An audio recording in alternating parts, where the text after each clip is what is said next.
Bitcoin is approaching one of its most important tests in years. BIP-110 would temporarily change Bitcoin rules to restrict certain kinds of data. The discussion about this proposal has been getting more and more heat. So today I would like to explain a bit on both sides. This is the Bitcoin Weekly by Blockrise.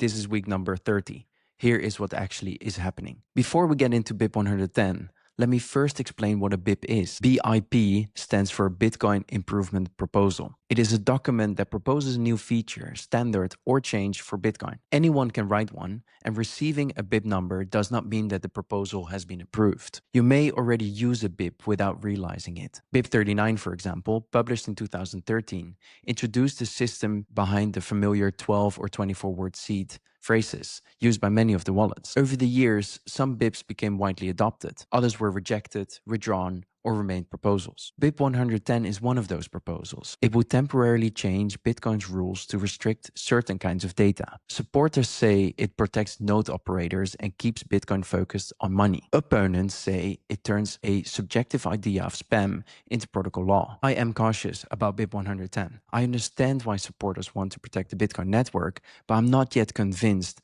that a consensus change is the right response. The proposal would make several ways of putting larger amounts of data into Bitcoin transactions temporarily invalid. The proposal comes from a real concern. Miners collect fees from images, tokens, and other arbitrary data, while every node still has to download and verify these blocks. Supporters see that as a distorted incentive. They also believe Bitcoin should remain focused on permissionless money, not become permanent file storage. Voluntary filters do not fully solve this. Once a miner includes the transaction in a valid block, every node accepts it under today's rules. So supporters say consensus is the only effective defense. And I understand that argument. If running your own node becomes less appealing, Bitcoin does become weaker, and that is a serious concern. But I'm not yet convinced that the burden of proof have been met yet. The first problem is simple. Bitcoin cannot read intent. The network cannot see whether data is an image, a proof of ownership, a custody tool, or an application nobody has invented yet. It only sees the transaction structure. So BIP-110 does not really ban spam. It bans technical forms that some people currently associate with spam. And that distinction matters. The second problem is precedent. Relay policy is local, mining policy is voluntarily, but consensus decides whether an entire block is valid. Once we use consensus to reject a legal, fee-paying transaction because we dislike its purpose, we create a playbook that can be used again. Today, the target is inscriptions. Tomorrow, it could be a privacy tool, a custody construction, or another unpopular use. And the third problem is evidence. The proposal does not clearly quantify how much cheaper nodes become or how much decentralization of Bitcoin improves. And to be honest, changing Bitcoin's rules requires something stronger than a feeling that the network is being misused. I would like to see a measured problem, a narrow remedy, and overwhelming agreement. And I do not see that yet. This debate moved quickly on X over the last few days. Michael Saylor published an article called 100 Reasons BIP-110 is a Bad Idea. His opening was more balanced than the title suggests. He said supporters want accessible validation, lower node costs, affordable payments, and a stronger focus on sound money. And he shares those goals. His argument is that the remedy is more dangerous than the condition. On the other side, someone says BIP-110 already has community consensus and will activate. Another supporter has called on exchanges, businesses, and Bitcoiners to choose a side publicly. The authors call it a documentation clarification.